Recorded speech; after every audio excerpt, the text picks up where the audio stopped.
Hi everyone, it's Casey Williams.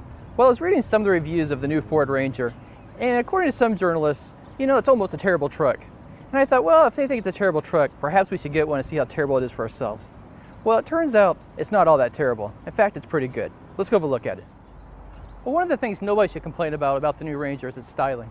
It kind of has this appearance of sort of a smaller, sportier F-150, and I think that works really well for it. Even has a little bit of a, the cue from the European Fords. Again, I think it looks really well. This truck has the XLT off-road package, plus it has the sport appearance package. And in that package you get, the gray grille insert and the dark grille here. It looks very nice. I love the blue paint. The fog lamps down below, offset gray paint down below. Silver there as well. Tow hooks are obvious in the front.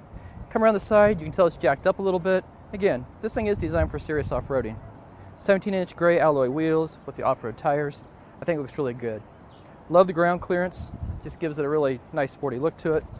This has the Super Crew cab to it. You can, for the full four doors, you can get it with just the half doors in the back for the shorter extended cab. Again, lettering for the FX4 off-road package. And coming around the back again, just looks like a kind of a sportier, more European Ranger. Pre-wiring for the trailers, hitch already on there, and the spray and bed liner already in the bed. Overall, it's a pretty handsome truck. Well, some of the carping on the vehicle is about the interior space and some of the interior materials.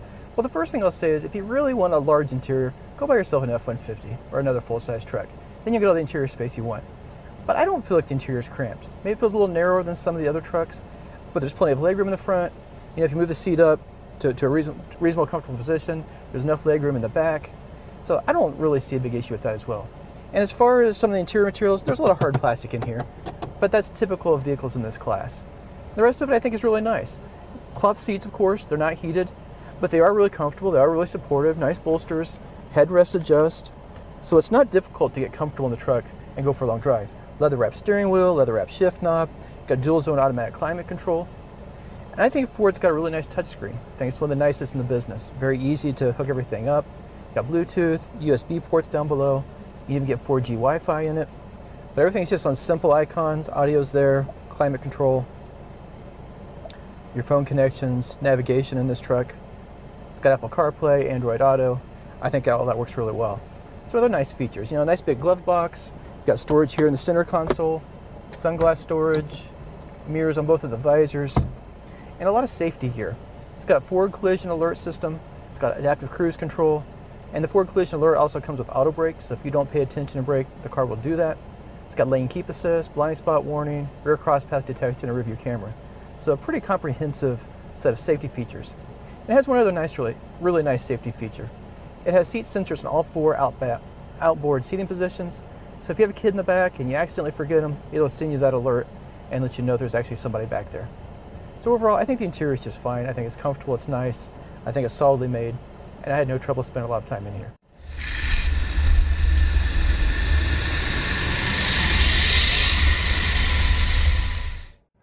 Well, one of the other gripes that some journalists have made about the Ford truck is there's not a V6 option. You don't need a V6 option in this truck. It has a turbocharged 2.3-liter four-cylinder engine, delivers 270 horsepower and 310 pound-feet of torque. Routes that to the four-wheel drive system through a 10-speed automatic transmission. The vehicle's got plenty of power for what this is. It's also got enough power to do plenty of towing and hauling. So about 1,500 pounds of payload capacity, and it's rated to tow 7,500 pounds in trailer. For a compact truck, I think that's enough. And what I really like is that turbo, and it's typical of Ford EcoBoost turbocharged engines. Plenty of torque off the line, and it just feels very smooth and very quiet and calm and peaceful when you're on the highway.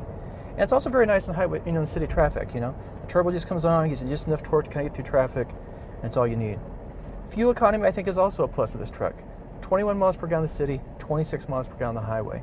And unless you're getting into a diesel pickup truck, full size, you're not going to see fuel economy like that, in a bigger truck. So I think overall, I think it's done really well. One of the other complaints, you've read is, talk about the handling being a little sloppy. Well, let's keep in mind, this is an off-road truck. It's got off-road tires on it. It's got suspension designed to handle, absorbing those bumps off-road. To me, I think it's a comfortable truck. One man's sloppy handling is another man's comfortable ride, on the highway and through city traffic. I drove the truck a lot this week, drove it on the interstate, drove it through curvy roads. it's not a sloppy truck. It handles just fine. The steering's tight. You know, it just, to me, it just works out fine. This also has adjustable. It's got the train management system, as Ford calls it, so you can adjust the powertrain. I've got it set at normal now. Grass, gravel, snow, mud and ruts. Also adjust the four-wheel drive system. There's sand, normal again. So you can adjust that. It's got 4 low, 4 high, keeping 2 high most of the time. And then it also has auto stop start just to save gas mileage just a little bit. But again, overall, I think the truck, you know, nice, comfortable drive position. I think it rides nice. You get 4 people in it with enough space. And the big bonus of the size of a truck like this is just the handling and maneuverability of it. It's very easy to get in my driveway. I live in the city. Easy to park it, easy to parallel park it in tight city streets. And I think most people enjoy driving it.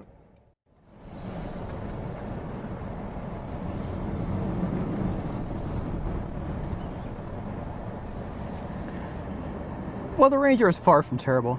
In fact, I think it's a pretty decent little truck. It drives nice, it's comfortable, gets decent gas mileage, and the turbocharged engine is really nice, whether you're in town or on the highway. And the size of it, you know, it's just a little bit smaller than some of the others, but it just makes it easier to maneuver through town and get into parking garages. So I think all that's really nice in the truck. So let's talk about price. Well, the base price of the Ranger is just over $24,000. This one, as equipped, and keeping in mind there's about $6,000 in options just with the four-wheel drive system and the Super Crew cab. $40,600, which to me seems just a little bit high for a compact pickup truck. But again, it's right there in that price range with all of its competitors. Well, next week we'll have another fun car. Until then, storm forward.